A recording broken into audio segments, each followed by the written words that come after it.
Hey everybody, Steve Soder coming at you from Salt Lake City, home of dozens of ski resorts, all with fresh powder from last night's storm, and all of them closed due to the coronavirus.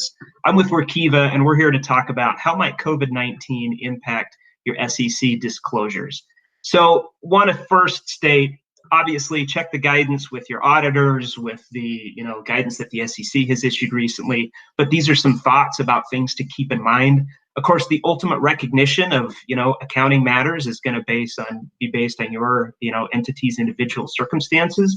But some things to keep in mind that might really have been impacted by what's going on right now is going to be your guidance and the way you talk about it in the MD&A, especially the uncertainty that may have been created due to all this. That could be due to your customers, that could be due to your supply chain, that could be due to work stoppages. Obviously, as you know, there's a whole host of issues that might be impacted. Those are things to think about.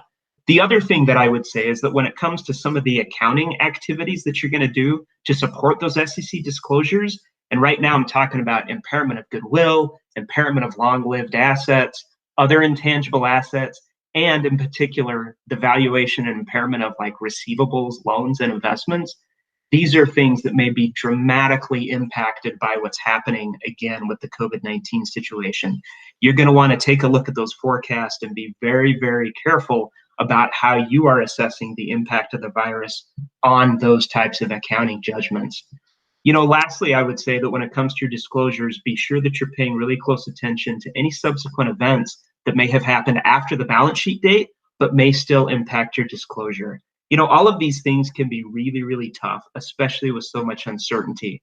But I would say do your best and be as transparent as possible, including being transparent about what you don't know. Thanks, guys.